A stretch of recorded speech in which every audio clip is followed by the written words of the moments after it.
वालेकुम viewers, welcome to my YouTube channel cam medium.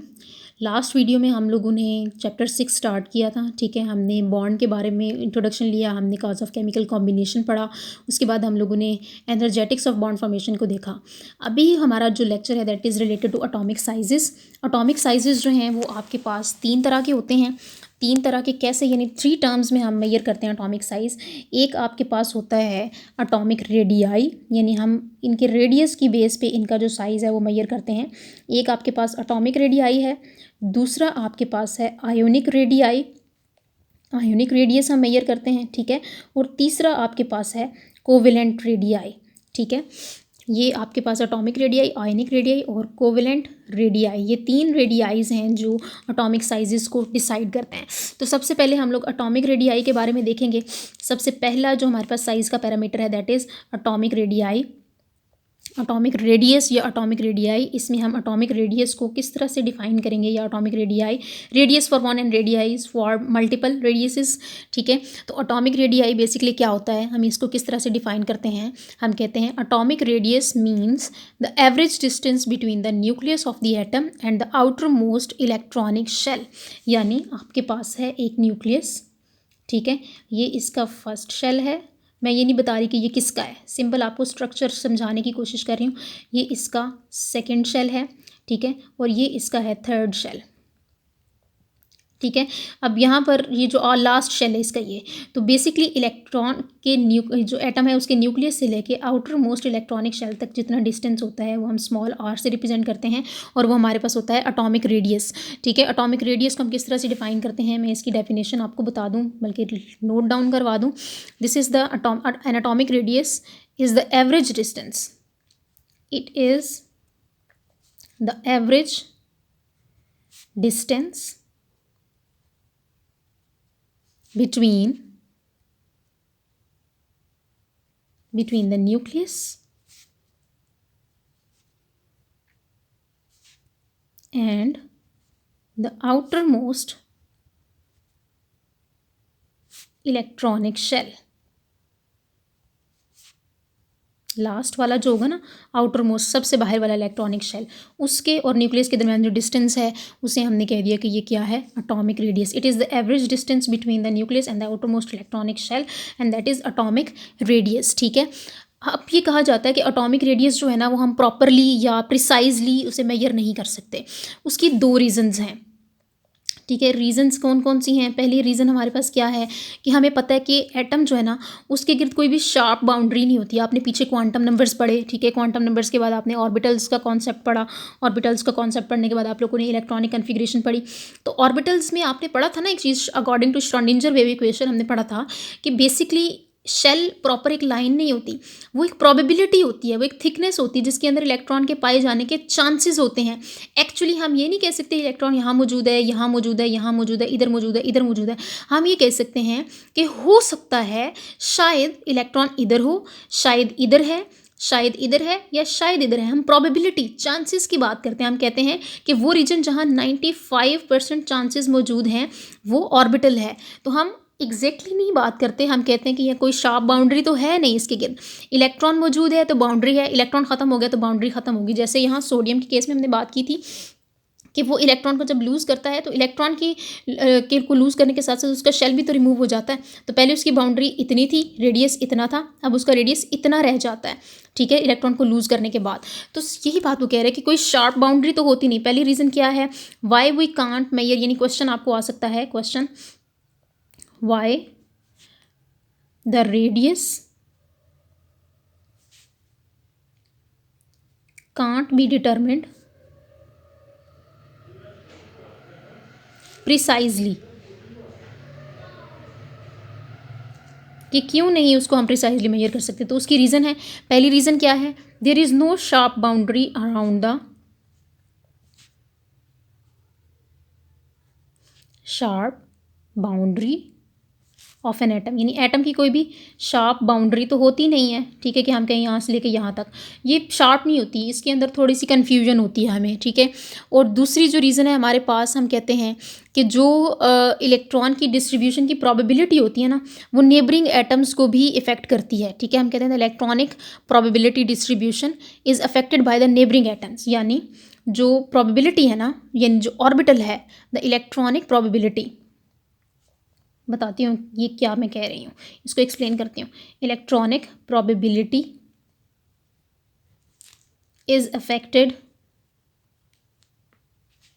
By the neighbouring atom, जो उसके neighbours में atoms मौजूद है ना,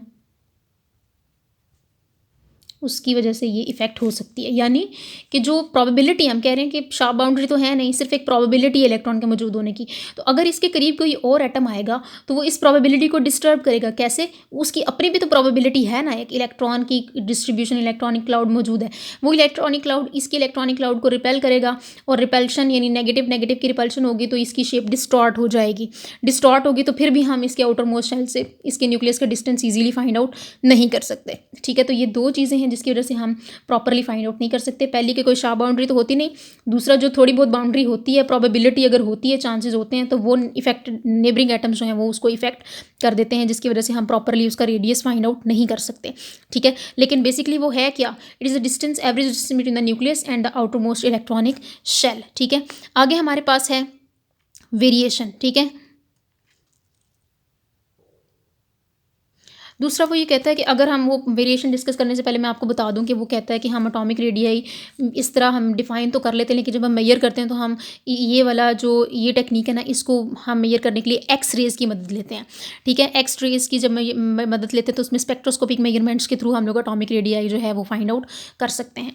नेक्स्ट हमारे पास है variation of atomic radii in periodic table. Variation of atomic radius या radii in periodic table. Periodic table जो होता है आपको पता है उसकी शेप इस तरह से है, यूं, इस तरह, फिर ये, फिर ये, फिर ये, ऐसी होती है ना शेप इसकी, ठीक है, कुछ ऑलमोस्ट इस तरह से। अब यहाँ पर देखेंगे आपके पास 7 पीरियड्स होते हैं, पीरियड नंबर 1 2 3 4 5 6 और 7, और ग्रुप्स आपके पास 8 होते हैं। इसको मैं थोड़ा प्रिसाइजली यहाँ से आपको बुक के ऊपर से एक्सप्लेन कर देती हूँ ताकि आपको थोड़ी सी समझ आ जाए। इससे पहले बुक पर से एक्सप्लेन करने से पहले मैं आपको एक रूल बता देती हूँ, और वो रूल क्या है? रूल ये है कि जो एटम का साइज़ होता है ना, यानी डाउन द ग्रुप, जैसे जैसे किसी भी पीरियोडिक टेबल में मौजूद किसी भी एटम के बारे में अगर हमने जानना हो तो उसका जो ग्रुप नंबर होता है, उस एटम का जो ग्रुप नंबर है वो हमें इंफॉर्मेशन देता है number of electrons in outer most shell. उस शेल के उस जो एटम होगा ना, उसके आउटर मोस्ट शेल में जितने इलेक्ट्रॉन्स होंगे ना, वो हमें उसका ग्रुप नंबर बताएगा। और जो उसका पीरियड नंबर होता है ना, वो हमें बताता है number of shells around the nucleus. ये दो चीज़ें मैंने बताई हैं। फॉर एग्जांपल मैं आपको पीरियोडिक टेबल को देखें, और ये दो रूल्स आपने हमेशा अपने जहन में रखने हैं। ये हमें एक कह लें कि संग मील साबित होंगे पीरियोडिक टेबल को समझने में। ये देखें, ये आपके पास है पीरियोडिक टेबल, नज़र आ रही है आपको इसकी शक्ल पीरियोडिक टेबल की। इसमें से हम उठाते हैं मैग्नीशियम का एटम। मैग्नीशियम का एटम हमने उठाया। मैग्नीशियम जो है ना वो मौजूद है सेकंड ए ग्रुप में। मैंने बताया कि ग्रुप नंबर हमें क्या चीज़ बताता है? Number of electrons in outer most shell, ठीक है। तो अगर मैग्नीशियम का ग्रुप सेकंड ए है तो इसका मतलब है कि इसके आउटर मोस्ट शेल में कितने इलेक्ट्रॉन्स होंगे? 2। और इसका पीरियड नंबर हमें बताएगा कि इसके अराउंड कितने नंबर ऑफ शेल्स हैं। तो मैग्नीशियम जो है, पहला पीरियड ये, दूसरा ये, तीसरा थर्ड पीरियड में मौजूद है। तो मैग्नीशियम जब थर्ड पीरियड में मौजूद है तो इसका मतलब है कि मैग्नीशियम के गिर 3 शेल्स हैं। जो पीरियड नंबर है वो हमें नंबर ऑफ शेल्स बताता है उस एटम के, और ग्रुप नंबर जो है वो हमें number of electrons in the outer most shell of that atom, हमें ये दो इन्फॉर्मेशंस मिलती हैं। समझ आ गई बात की जी। तो अभी देखें, हम इसकी वेरिएशन इन पीरियोडिक टेबल हम पढ़ने लगे। हम कहते हैं, हमने एक जनरलाइजेशन रखी हुई है, और वो जनरलाइजेशन क्या है? हम कहते हैं कि एटॉमिक साइज़, अगर हम अलोंग द ग्रुप बात करते हैं, अलोंग द ग्रुप। ग्रुप का मतलब होता है, ग्रुप का मतलब है टॉप टू बॉटम, ठीक है, ये अलोंग द ग्रुप है। तो हम कहते हैं कि एटॉमिक साइज या atomic radius increases top to bottom, एक चीज़। दूसरी चीज़ हम कहते हैं, ये तो अलोंग द पीरियड है ना, अलोंग द ग्रुप है। अब हम कहते हैं कि अलोंग द पीरियड क्या होता है। अलोंग द पीरियड हम कहते हैं कि एटॉमिक रेडियस डिक्रीजेस, डिक्रीज का मतलब है कम होना, decreases from left to right, left to right in a period. Period का मतलब होता है कि हम लेफ्ट टू राइट बात कर रहे हैं। ये दो चीज़ें हमने बताई हैं।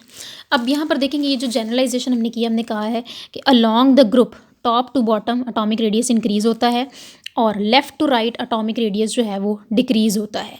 अब ऐसा क्यों होता है? अब आप ये देखें कि ये आपके पास इस तरह पीरियड है ना, 1 2 3 4 5 6 और 7। हाइड्रोजन के गिर्द एक शेल है, लिथियम के गिर्द 2 हैं, सोडियम के 3 हैं, पोटाशियम के 4 हैं, रुबीडियम के 5 हैं, सीजियम के 6 हैं, फ्रांशियम के 7 हैं। पीरियड नंबर के अकॉर्डिंग इनके नंबर ऑफ़ शेल्स, यानी down the group number of shells increase हो रहे हैं, तो नंबर ऑफ़ शेल्स ज़ाहिर है इंक्रीज़ होंगे। नंबर ऑफ़ शेल्स इंक्रीज़ होंगे तो अगर थोड़े शेल्स हैं तो थोड़ा थोड़ा रेडियस होगा, अगर ज़्यादा शेल्स हैं तो ज़्यादा रेडियस होगा, उससे ज़्यादा शेल्स हैं तो ज़्यादा रेडियस होगा।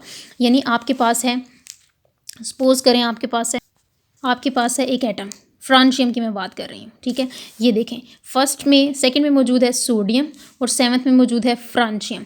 फ्रांशियम के गिर्द कितने शेल्स होंगे? 7। सोडियम के गिर्द कितने शेल्स होंगे? 2। सोडियम के स्ट्रक्चर में न्यूक्लियस ये है फर्स्ट शेल और ये है सेकंड शेल, तो ये इतना रेडियस होगा यहाँ से लेके यहाँ तक, ठीक है। जबकि फ्रांशियम का जब मैं केस डिस्कस करूँगी तो उसमें कहूँगी कि ये हमारे पास न्यूक्लियस है, first shell, second shell, third, fourth, fifth, 6th और 7th। अब from distance between the nucleus and the outer most electronic shell, ये डिस्टेंस ज़्यादा है या ये डिस्टेंस ज़्यादा है? ये सोडियम का है, ये फ्रांशियम का है। सोडियम ऊपर है, फ्रांशियम नीचे है, तो ऑब्वियसली फ्रांशियम का डिस्टेंस ज़्यादा होगा ना, ठीक है। तो डाउन द ग्रुप चूँकि नंबर ऑफ शेल्स इंक्रीज़ करते हैं, इसलिए क्या होता है कि जो साइज़ है एटम का, एटॉमिक रेडियस है, वो भी इंक्रीज़ करता है, ठीक है। अब लेफ़्ट टू राइट अगर हम बात करते हैं, लेफ़्ट टू राइट बात करने के लिए मैं कंपेयर करती हूँ सोडियम को नियॉन के साथ। ये देखें, ये सोडियम है, ये थर्ड पीरियड में मौजूद है। आगे आते जाते इसका एंड हो रहा है आर्गॉन पे। आर्गॉन का एटॉमिक नंबर है 18, सोडियम का एटॉमिक नंबर है 11, ठीक है। लेकिन जो शेल होगा ना वो सेम रहेगा, क्योंकि नंबर ऑफ़ शेल जो है वो पीरियड नंबर से आता है। तो इसका भी पीरियड नंबर 3 है, इसका भी पीरियड नंबर 3 है।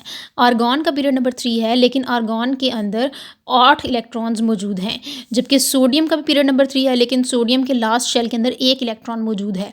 अंदर प्रोटॉन्स और बाहर इलेक्ट्रॉन्स की तादाद जो है वो सेम होती है। अब यहाँ पर आप देखें कि एटम का जो साइज़ है ना वो डिपेंड करता है 2 चीज़ों पे। एक चीज़ होती है, पहली आपके पास इलेक्ट्रॉन टू प्रोटॉन रेशो, ठीक है। सोडियम जो है उसके अंदर प्रोटॉन्स कितने उसके अंदर प्रोटॉन्स हैं 11 और उसके पास इलेक्ट्रॉन्स हैं 11, ठीक है। शेल जो है वो थर्ड वाला शेल चल रहा है, ठीक है। और जो आपके पास है ना आर्गॉन के प्रोटॉन्स हैं 18 न्यूक्लियस के अंदर और बाहर इलेक्ट्रॉन्स हैं 18, लेकिन शेल सेम है। यानी सोडियम की अगर मैं बात करूं तो ये न्यूक्लियस है, फर्स्ट शेल, सेकंड शेल और थर्ड शेल। इसकी बात करूं तो ये न्यूक्लियस है, फर्स्ट शेल, सेकंड शेल और थर्ड शेल। लेकिन इसी शेल के अंदर 8 इलेक्ट्रॉन्स हैं, इस शेल के अंदर 1 इलेक्ट्रॉन है। तो यहाँ पर कितने हैं? 11 प्रोटॉन्स। यहाँ भी वही शेल चल रहा है, लेकिन यहाँ पर कितने? 18 प्रोटॉन्स। 18 प्रोटॉन्स बाहर वाले शेल को ज़्यादा फोर्स के साथ खींचेंगे या 11 प्रोटॉन्स? ऑब्वियसली 18 प्रोटॉन ज़्यादा फोर्स के साथ खींचेंगे। तो यहाँ इलेक्ट्रॉन प्रोटॉन रेशो जो है वो ज़्यादा है, जिसकी वजह से आर्गॉन के केस में जो साइज़ है वो छोटा होगा, सोडियम के केस में साइज़ बड़ा होगा। सोडियम यहाँ मौजूद होता है, आर्गॉन यहाँ मौजूद होता है। तो लेफ़्ट टू राइट साइज़ हमेशा डिक्रीज़ करता है, टॉप टू बॉटम साइज़ हमेशा इंक्रीज़ करता है। समझ आ गई बात की? दूसरी जो चीज़ है जिसके ऊपर एटम का साइज़ जो है, ये रेडियस जो वो डिपेंड कर रहा होता है, वो होता है स्क्रीनिंग इफेक्ट। क्या होता है? Screening effect. स्क्रीनिंग इफेक्ट क्या चीज़ है ये मैं आपको बता दूं कि जो आपके पास न्यूक्लियस होता है उसके और आउटर मोस्ट शेल के इलेक्ट्रॉन्स, इसके और इसके दरमियान जो अट्रैक्शन होती है ना, उस अट्रैक्शन में जो कमी आती है ये दरमियान वाले शेल्स की वजह से, ये जो दरमियान वाले शेल्स पर्दे की तरह हाइल हो जाते हैं आउटर मोस्ट शेल और न्यूक्लियस के दरमियान, तो ये जो reduction in attraction between the nucleus and the outer most electron is called screening effect या शील्डिंग इफेक्ट। ये जो अंदर मौजूद शेल्स हैं, शेल्स के अंदर इलेक्ट्रॉन्स हैं, ये पर्दे का या शील्ड का काम करते हैं या स्क्रीन का काम करते हैं इन दोनों की अट्रैक्शन के दरमियान। तो वो इन दोनों की अट्रैक्शन को रिड्यूस कर देते हैं, यानी the reduction in attraction between the nucleus and the outer most electrons due to the presence of intervening shells and electrons is called screening effect. तो स्क्रीनिंग इफेक्ट जब ज़्यादा होता है तो एटॉमिक साइज़ भी ज़्यादा होता है, स्क्रीनिंग इफेक्ट कम होता है तो एटॉमिक साइज़ भी कम होता है। ठीक है, डाउन द ग्रुप जब हम आते हैं तो स्क्रीनिंग इफेक्ट बढ़ता जाता है, जिसकी वजह से साइज़ भी बढ़ता जाता है। लेफ्ट टू राइट जाते हैं तो स्क्रीनिंग इफेक्ट ना होने के बराबर होता है, इलेक्ट्रॉन प्रोटॉन रेशो जो है वो ज़्यादा प्रोमिनेंट होती है, तो इलेक्ट्रॉन प्रोटॉन रेशो जो है उसकी वजह से क्या होता है, साइज़ जो है वो डिक्रीज़ हो जाता है। नेक्स्ट हमारे पास है article 6.2.1 that is ionic radius. Ionic radius की सबसे पहले मैं आपको डेफिनेशन इसकी बताती हूँ क्या है। The ionic radius is the radius of the ion while considering it to be a spherical in shape, यानी द आयनिक रेडियस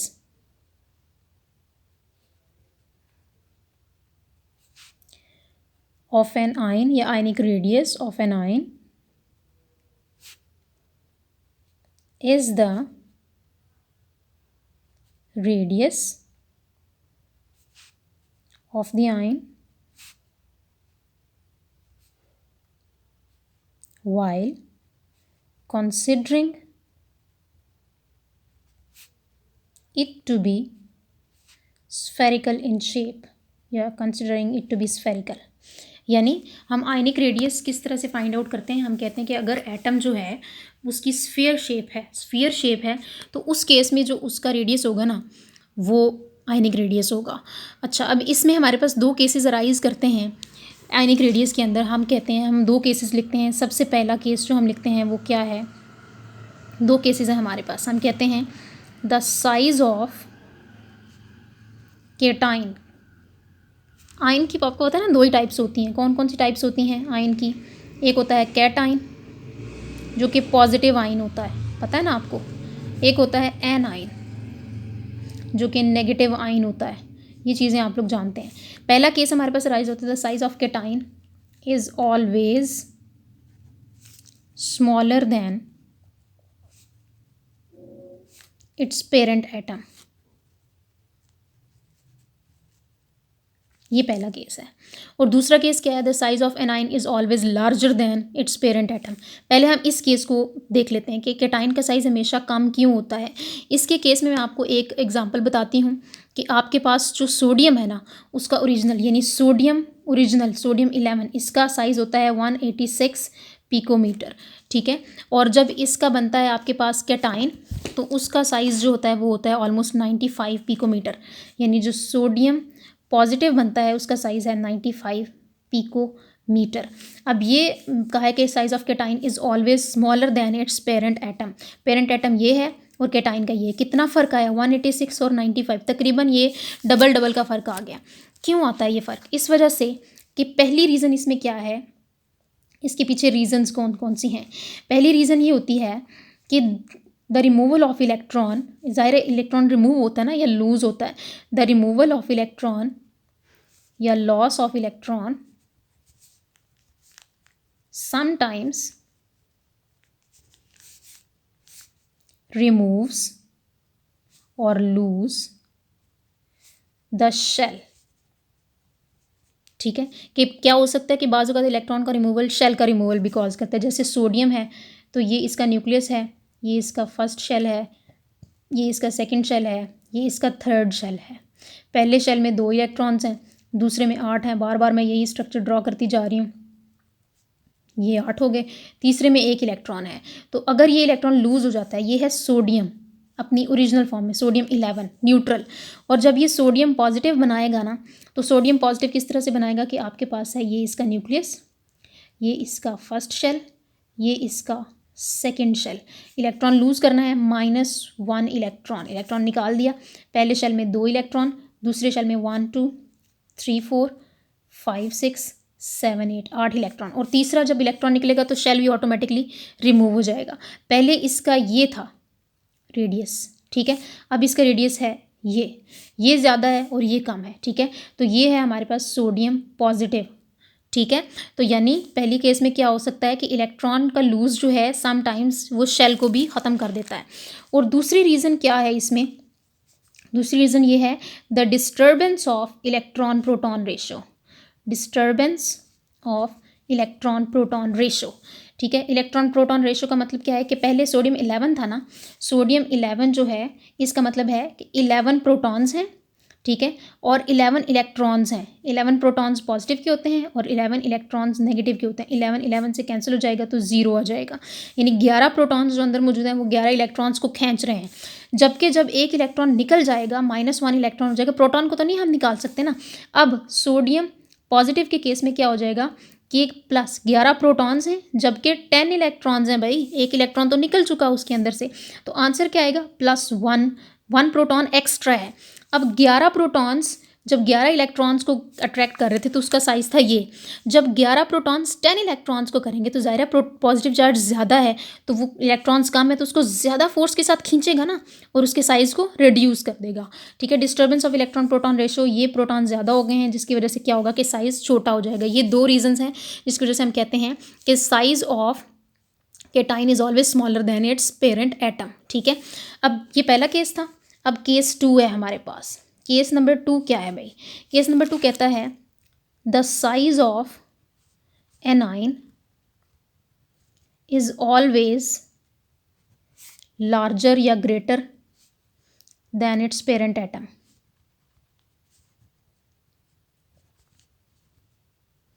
अच्छा, अब इसमें वो एग्जांपल देता है हमें क्लोरीन की, ठीक है। क्लोरीन जो है उसका जो नॉर्मल रेडियस है, क्लोरीन ये मतलब जो Cl है क्लोरीन 17, ये होता है 99 पिकोमीटर। लेकिन जब ये क्लोराइड आयन बनाता है तो उस टाइम पर इसका जो रेडियस है वो पहुंच जाता है 181 पिकोमीटर पे, ठीक है। अब इसकी भी दो रीज़न्स हैं। क्या रीज़न हो सकती है भाई क्यों इसका साइज़ बड़ा है उसका छोटा है। पहली reason again disturbance of electron proton ratio, proton ratio यानी बाहर इलेक्ट्रॉन ज़्यादा हो जाएंगे अंदर प्रोटॉन्स कम होंगे, तो वो कम प्रोटॉन्स जो हैं, यानी ये क्लोरीन है ना, क्लोरीन 17 के केस में, क्लोरीन जब 17 है तो 17 प्रोटॉन्स और नेगेटिव में 17 इलेक्ट्रॉन्स, आंसर क्या आएगा 0 चार्ज। क्लोरीन 17 जब ये 18 यानी क्लोराइड आयन बनेगा तो 17 प्रोटॉन्स तो सेम रहेंगे लेकिन इलेक्ट्रॉन्स हो जाएंगे 18, तो आंसर क्या आएगा -1 इलेक्ट्रॉन, ठीक है। यानी अब क्या होगा कि अंदर जो है प्रोटॉन्स कम है, बाहर इलेक्ट्रॉन ज़्यादा हो गए हैं, तो इलेक्ट्रॉन प्रोटॉन्स उन ज़्यादा इलेक्ट्रॉन्स को उतनी फोर्स के साथ अट्रैक्ट नहीं कर पाएगा जिसकी वजह से साइज़ जो है वो बड़ा होगा। पहली रीज़न। दूसरी रीज़न इसमें क्या है, ये पहली रीज़न थी। दूसरी रीज़न ये है कि बाज़ औक़ात जब इलेक्ट्रॉन आता है तो वो production of new shell, arrival of electron sometimes produces new shell. New shell आएगा तो ऑब्वियसली साइज़ बड़ा हो जाएगा, ठीक है। तीसरी रीज़न क्या है कि व्हेन इलेक्ट्रॉन केम, इलेक्ट्रॉन जब आता है, यानी क्लोरीन का अगर मैं केस ड्रॉ करती हूँ, ये इसका है फर्स्ट शेल, ये वाला, ये इसका सेकंड शेल है और इसके थर्ड शेल में तकरीबन कितने इलेक्ट्रॉन्स हैं 7। मैं अंदर वाले इलेक्ट्रॉन्स नहीं ड्रॉ करूँगी, सिर्फ बाहर वाले 1 2 3 4 5 6 और ये 7 इलेक्ट्रॉन है। जब एक इलेक्ट्रॉन ये गेन करता है +1 इलेक्ट्रॉन होता है, तो वो जो इलेक्ट्रॉन अब आएगा ना, अब ये देखें इसको गौर से, ये आपके पास न्यूक्लियस है, ये इसका है फर्स्ट शेल, मेरी ड्राइंग बस ऐसे ही है, ये फर्स्ट शेल है, ये सेकंड शेल है, ये है आपके पास थर्ड शेल। थर्ड शेल के केस में पहले 7 इलेक्ट्रॉन थे, अब ये 2 4 6 ये 7 है। एक इलेक्ट्रॉन जब आएगा तो वो यहाँ आएगा। अब आप देखें कि इनकमिंग इलेक्ट्रॉन के ऊपर भी नेगेटिव चार्ज है, ऑलरेडी जो यहाँ पर इलेक्ट्रॉन प्रेजेंट था उसके ऊपर भी नेगेटिव चार्ज था। नेगेटिव नेगेटिव के पास आएगा तो क्या करेगा, रिपल्शन करेगा। रिपल्शन करेगा तो ये वाला जो शेल है ना, इसमें थोड़ी सी लचक आएगी और ये बाहर की तरफ धकेला जाएगा, जिसकी वजह से हम कहते हैं कि क्लोराइड आयन का क्लोरीन जो 17 है उससे साइज़ जो है वो बड़ा हो जाता है, ठीक है। When electron came due to repulsion size increases, ठीक है, तो ये दो चीज़ें हम लोगों ने पढ़ ली। अब वेरिएशन जो इसकी है along the period along the group, वो वेरिएशन जो है वो ऑलमोस्ट सेम होती है जैसे एटॉमिक रेडियस की, यानी down the group ionic radius जो है वो इंक्रीज़ करेगा और left to right ionic radius जो है वो डिक्रीज़ करेगा। ठीक है, अच्छा ये चीज़ है इसमें एक और चीज़ है, वो ये कहता है कि हम दो आयंस के दरमियान डिस्टेंस फाइंड आउट कर सकते हैं। वो कहता है the inter ionic distance R in a crystal lattice is equal to the sum of cationic radii and anionic radius, यानी कैपिटल आर जो डिस्टेंस है ना आयनिक रेडियस, वो क्या चीज़ है, आर पॉजिटिव और आर नेगेटिव का सम है। Inter ionic distance capital R वो पॉजिटिव आयन का रेडियस और नेगेटिव आयन का रेडियस। वो कहता है कि इस तरह से हम वो inter nuclear distance find out कर सकते हैं अगर हमें ये दोनों चीज़ें पता हों। और ये इसी तरीके से इसी फार्मूला को यूज़ करते हुए हमें अगर कैटाइन का नहीं पता या एनाइन का नहीं पता, दूसरे का पता है, तो हम वो फाइंड आउट कर सकते हैं। यानी आर नेगेटिव को इस तरफ रखें, कैपिटल आर इधर ले आएँ और जो आर नेगेटिव है या पॉजिटिव उसको उठा के दूसरी तरफ ले जाएँ तो उसमें से माइनस हो जाएगा। तो इससे हम क्या कर सकते हैं, वो कैटाइनिक या एनाइनिक रेडियस की वैल्यू निकाल सकते हैं। नेक्स्ट हमारे पास है कोवेलेंट रेडियाई। कोवेलेंट रेडियो जो है इसको मैं सेपरेटली एक्सप्लेन नहीं करूँगी, इसमें मैं सिंपल ये बता देती हूँ कि वो क्या डेफिनेशन कहता है। The covalent radius of an element is defined as half of the single bond length between two similar atoms covalently bonded in a molecule, यानी एक मॉलिक्यूल के अंदर जो सिमिलर एटम्स कोवेलेंटली बॉन्डेड हैं उनका इंटर न्यूक्लियर डिस्टेंस जो है उसका हाफ, यानी अगर ये 75.4 पिकोमीटर है ना, तो इसको हम करेंगे डिवाइडेड बाय 2, तो ये जो आंसर आएगा हमारे पास वो इसका रेडियस होगा, कोवेलेंट रेडियस होगा। ठीक है, वो ये कहता है the covalent radius of hydrogen for example is 37.7 picometer, it is the half of single bond length 75.4, यानी इसका हाफ करेंगे तो 37.7 पिकोमीटर आएगा between the two hydrogen atoms in hydrogen molecule as shown in figure 6.3। ये देखें ना, 75.4 को जब हम 2 पे डिवाइड करते हैं तो ये ऑलमोस्ट 37.7 पिकोमीटर आंसर आता है, और ये इसका कोवेलेंट रेडियस है। The covalent radius of an atom can be use to determine the covalent radius of another atom. एक एटम का कोवेलेंट रेडियस हम दूसरे एटम के कोवेलेंट रेडियस फाइंड करने के लिए यूज़ करते हैं। फॉर एग्जाम्पल मिसाल देता है, the experimentally determine bond length of CCl carbon और क्लोरीन के दरमियान इन CH3Cl मिथाइल क्लोराइड इज़ 176.7। यहाँ पर कार्बन और क्लोरीन के दरमियान डिस्टेंस है 176.7 picometer. The covalent radius of chlorine atom being known as 99.4 picometer. Chlorine का 99.4 पिकोमीटर है, इन दोनों के दरमियान डिस्टेंस 176.47 है। The carbon atom can be calculated by subtracting this value from carbon chlorine bond length. इन दोनों की बॉन्ड लेंथ 176 है, ठीक है, और क्लोरीन का 99.4 होता है, तो 176.7 में से हम 99.4 निकाल लेंगे तो वो कार्बन का निकल आएगा, that is 77.3 picometre. The variation of covalent radii in groups and periods almost the same as atomic radii, यानी down the group increase, left to right decrease. Since energy changes are involved in the bond formation, so thermodynamic properties of elements need to be discussed. Next हम इंशाल्लाह ionization energy, electron affinity और electronegativity करेंगे। तब तक आप इसको बहुत अच्छे तरीके से पढ़िएगा, लर्न कीजिएगा। जिस चीज़ की आपको समझ नहीं आएगी वो आप मुझसे पूछ सकते हैं बेटा। अगर आपको वीडियो अच्छी लगी है, कुछ चीज़ें समझ में आई हैं, ठीक है, तो इसको आप अपने फ्रेंड्स को रिकमेंड कर सकते हैं, और मेरे चैनल को लाइक करें, सब्सक्राइब करें और शेयर करना ना भूलें फॉर फ्यूचर नोटिफिकेशंस। आज के लिए इतना काफ़ी है, अपना ख्याल रखिएगा गर्ल्स। अल्लाह हाफिज़।